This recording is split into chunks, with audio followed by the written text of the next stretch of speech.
Hi everyone, this is Team 5's debate video presenting arguments that technology-enabled globalization is a negative force in the world.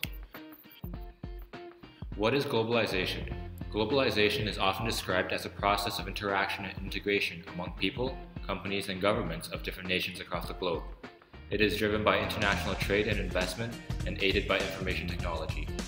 Although globalization is usually shown as having a lot of positive benefits, the truth of the matter is, technology-enabled globalization has various negative effects on the economy, environment, society, and culture.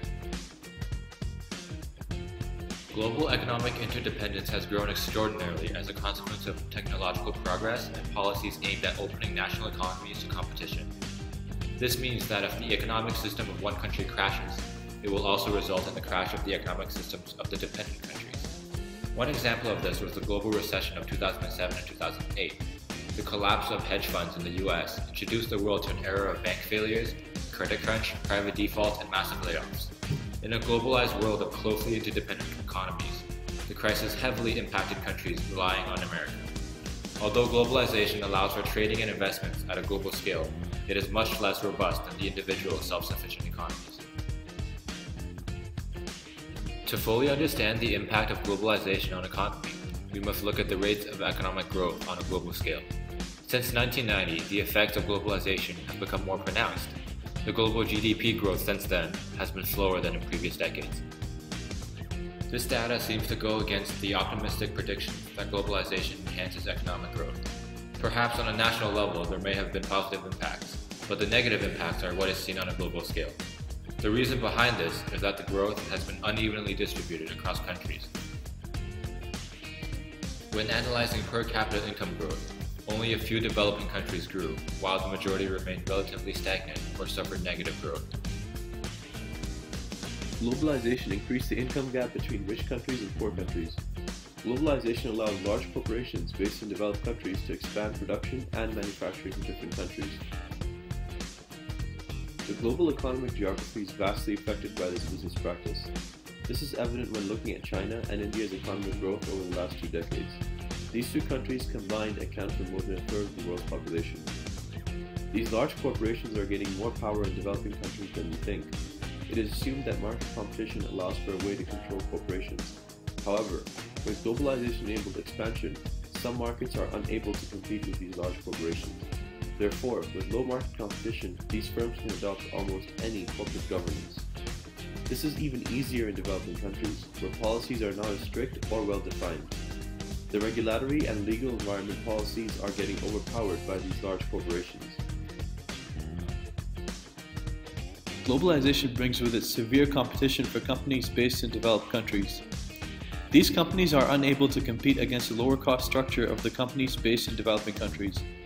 As a result, these companies outsource work to developing countries with cheaper cost of labor.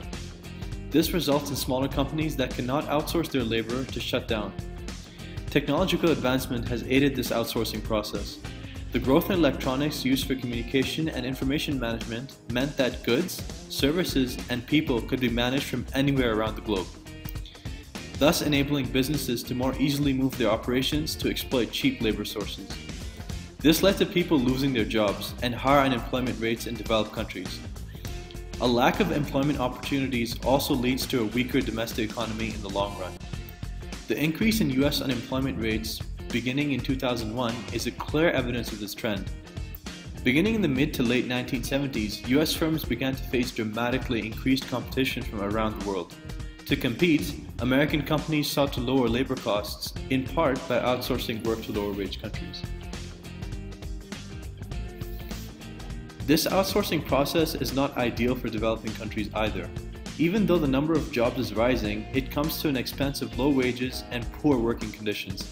Globalized competition has led countries to compete for investment by offering low investment, high benefit options to large corporations.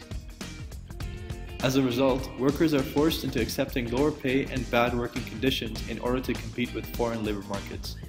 This trend was initially noticed in 2010, when 18 workers of Foxconn, the world's largest electronics manufacturer at that time, committed suicide by jumping from the company building. Further investigation into the company revealed that Foxconn workers were regularly working long hours in a stressful and bad working environment for really low wages. Most workers were getting paid only $2 an hour for a 60-hour work week. This is terrible in comparison to an average North American worker who gets paid $23 an hour for a 40-hour work week. Another impact on society is the migration of talent. As a part of globalization, modern communications have spread an awareness of the difference between countries, resulting in a higher demand for migration to richer countries. Barriers to migration have been increased in richer countries, leading to brain drain. Brain drain is the immigration of intelligent, well-educated individuals to go somewhere else for better pay or conditions, causing the place they came from to lose skilled people, or quote-unquote brains. Developing countries tend to be affected the most by this issue. A good example of this are tech giants like Microsoft, Apple, Google, or Facebook, poaching talented professionals from developing countries like India by enticing them with higher pay and better living standards. This negatively impacts developed countries as they lose skilled labor force, which is vital for the development of the society and country as a whole. This further widens the gap between developing and developed countries. Due to globalization, air, sea, and land transport networks continue to expand in reach, speed of travel, and volume of passengers and goods. Research indicates that globalization of the world economy has resulted in a shipping traffic increase of over 27% since 1993. An increase in this process exposes the respective populations to foreign infectious diseases. Depending on the strain of the virus and the medical infrastructure of a country, these diseases can possibly develop into a pandemic. A recent example of this is the spread of influenza in China in 1957, and from there across the globe within the span of 6 months. To this day, influenza epidemics continue to occur regularly due to the movement of the virus through global transportation systems. Perhaps a more serious ongoing problem is the spread of the AIDS virus.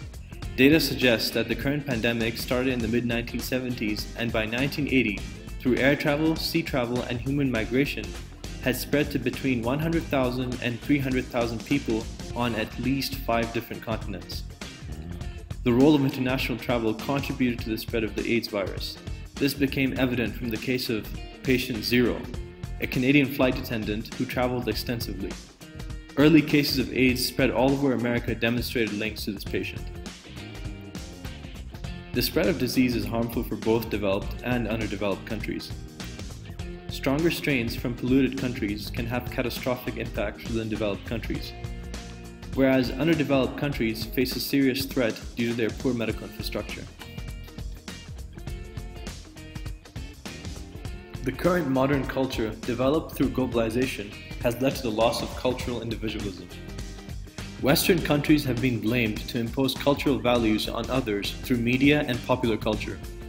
Critics of globalization call this cultural imperialism.